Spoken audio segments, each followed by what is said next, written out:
हाँ सुन। सबसे पहले सभी भाइयों को जय श्री राम, जय परशुराम, भारत माता की जय, वंदे मातरम, हर हर महादेव। मैं आपका मित्र, आपका सखा दीपक दीक्षित, प्रदेश अध्यक्ष अखिल भारतीय ब्राह्मण महासभा रा, परशुराम सेना, उत्तर प्रदेश। जैसा कि सभी भाइयों को पता होगा कि मैं कल रूरा पहुंचा था और हमारे रास्ते में शासन और प्रशासन के द्वारा कई रुकावटें डाली गई, लेकिन इसके बावजूद में परशुराम सेना के अपने सारे पदाधिकारियों को और हमारे राष्ट्रीय अध्यक्ष माननीय राहुल त्रिपाठी जी के साथ मैं रूरा पहुंचा। हमारे आशुतोष शुक्ला और पुनीत भैया भी जाने को तैयार थे, लेकिन पुनीत दुबे का शासन प्रशासन ने सिर्फ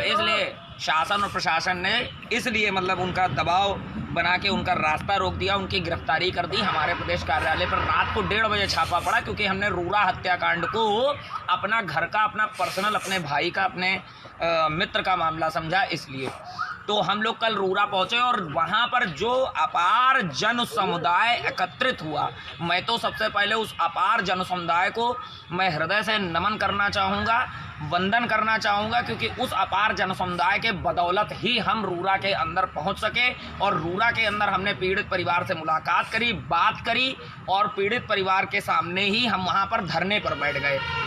तो ये तो घटनाक्रम मेरे कल लाइव के माध्यम से, वीडियोस के माध्यम से, समाचार पत्रों के माध्यम से और वहाँ के लोकल शासन प्रशासन को अवगत हो गया होगा, मेरे सारे साथियों को अवगत हो गया होगा। तो अब मैं 2-4 चीज़ें बिल्कुल क्लियर कर देना चाहता हूं कि हम वैसे संगठन नहीं हैं जो सिर्फ फोटो खिंचवाएंगे, वीडियो बनाएंगे और चले जाएंगे। हम पीड़ित के साथ तब तक खड़े रहेंगे, न्यूज उठाए ना उठाए, कोई संगठन आए ना आए, कोई नेता आए ना आए, कोई अभिनेता आए ना आए, कोई मंत्री, विधायक, सांसद आप इस परिवार के साथ खड़ा हो ना खड़ा हो, हम इस परिवार के साथ तब तक खड़े रहेंगे जब तक इस परिवार को न्याय नहीं मिल जाता। पहली चीज़।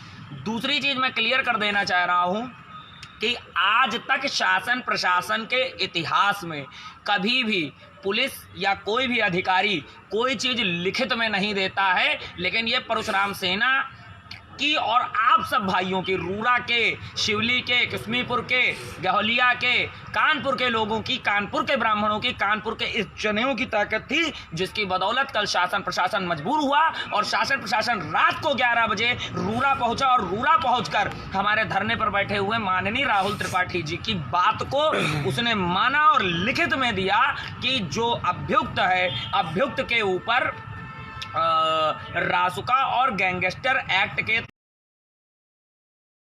शासन और प्रशासन के ऊपर रासुका के तहत शासन और प्रशासन ने लिखित में दिया। ये कभी शासन प्रशासन आपको लिखित में नहीं देता है, लेकिन पहली बार ऐसा हुआ किसी संगठन ने हजारों ब्राह्मणों के साथ वहां पर धरना दिया, प्रदर्शन किया। और जैसा कि मैंने आह्वान किया था, हमारे रास्ते तो एलआईयू टीम ने हमारी गाड़ियां रोक दी, हमारे राष्ट्रीय संयोजक को गिरफ्तार कर लिया और हमें मेरे नाम पे तो सीधे बैन ही लग गया था कि दीपक दीक्षित रूरा में प्रवेश नहीं करेंगे। दीपक दीक्षित अगर रूरा में प्रवेश करेंगे तो दीपक दीक्षित की को गिरफ्तार किया जाएगा। तो मैं शासन प्रशासन को बता देना चाहता हूं कि मैंने रूरा में प्रवेश किया, मैंने रूरा में परिवार से मुलाकात करी, सब साथियों के बदौलत मैं वहाँ पर पहुँचा और इस भाई के लिए, इस परिवार के लिए अगर मुझे बलिदान भी देना पड़ा तो मैं पीछे नहीं हटूंगा, क्योंकि मैं उन नेताओं की तरह नहीं हूं जो फोटो खिंचवा लें, वीडियो बनवा लें, माला पहन लें और जिंदाबाद के नारे लगवा लें। क्योंकि जय परशुराम नारा बोलने से कोई परशुराम नहीं बनता है। परशुराम पैदा नहीं होते, आपको परशुराम बनना पड़ता है। अब आज मैंने ट्वीट किया है माननीय योगी आदित्यनाथ जी को, मैंने उत्तर प्रदेश पुलिस को भी ट्वीट किया है, जिसके स्क्रीनशॉट आप मेरे इस पेज पर देख सकते हैं। पुलिस का रिप्लाई आ गया है। कल वहाँ के लोकल एसएचओ देवमणि मिश्रा जी और अरुण सिंह जी, 2 लोग आए जिन्होंने शासन प्रशासन की तरफ से हमें लिखित में आश्वासन दिया। माननीय राहुल त्रिपाठी जी के नेतृत्व में हजारों ब्राह्मण बच्चे एकत्रित हुए, जिसमें सुमित तिवारी जी, राघव पांडे जी, गुड्डन पांडे जी, राजा सुमित, बहुत सारे, मतलब जिनके मुझे नाम याद आ रहे हैं। और मैंने वहाँ पर पीड़ित की, मृतक के मृतक के जो है भाभी से भी मुलाकात करी। तो ये लिखित में हमें आश्वासन मिला, लिखित में हमें आश्वासन मिला है कि आशु तिवारी की 13वीं तक, आशु तिवारी की 13वीं तक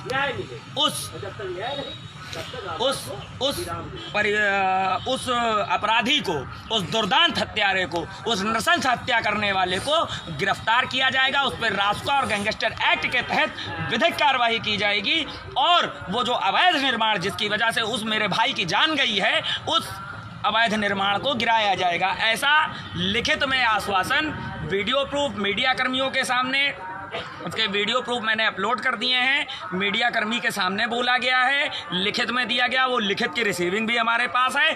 अगर शासन प्रशासन 13वीं तक, अगर शासन प्रशासन, मैं फिर से एक बार बता देना चाहता हूं कि हम शांत नहीं बैठेंगे। अगर आप ये सोच रहे हैं कि हमने लिखित दे दिया है, हमने वादा कर दिया है और हम वादा करके भूल जाएंगे, तो शासन प्रशासन को ये मैं खुली और कड़े शब्दों में बोले दे रहा हूं कि आप भूल जाएंगे, आप माफ़ कर देंगे, लेकिन हम नहीं माफ़ करने वाले हैं। हम शासन प्रशासन को बताना चाहेंगे कि 13वीं तक जो आपने लिखित में दिया है, अगर आप 13वीं तक ऐसा कुछ नहीं करते हैं, अगर आप 13वीं तक ऐसा कुछ नहीं करते हैं, कोई शासन आए ना आए, कोई नेता आए ना आए, कोई व्यक्ति मेरे साथ रहे ना रहे,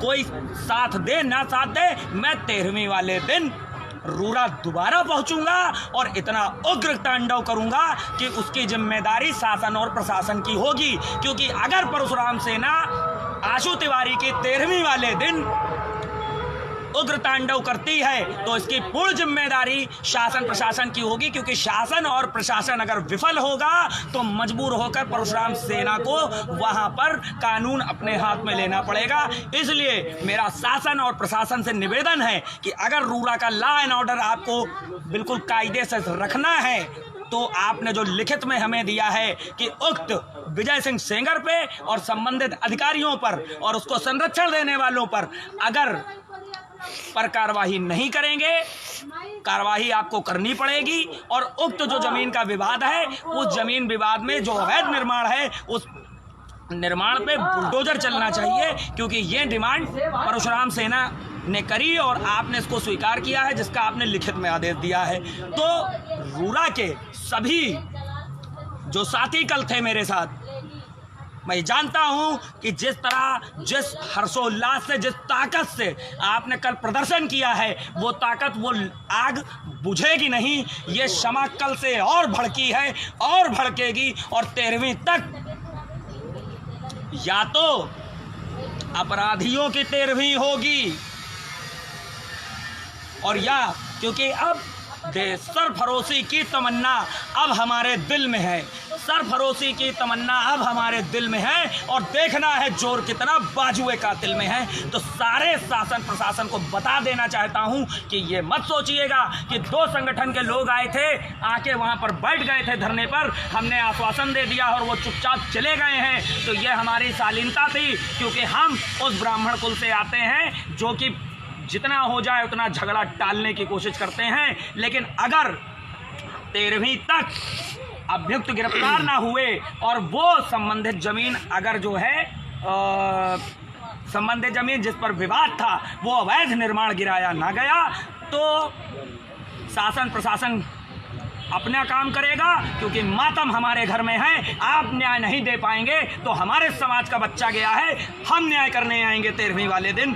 जय हिंद, भारत माता की जय, जय श्री परशुराम। सभी भाई इस चीज़ को इस वीडियो को शेयर कर दें और जितने भी मेरे भाई, अगर कोई मेरा ब्राह्मण भाई यूट्यूब पे चला रहा तो उस वीडियो को डाउनलोड करके अपने चैनल पे लगा दे, ताकि शासन प्रशासन तक परशुराम सेना की ये चेतावनी पहुंच जाए।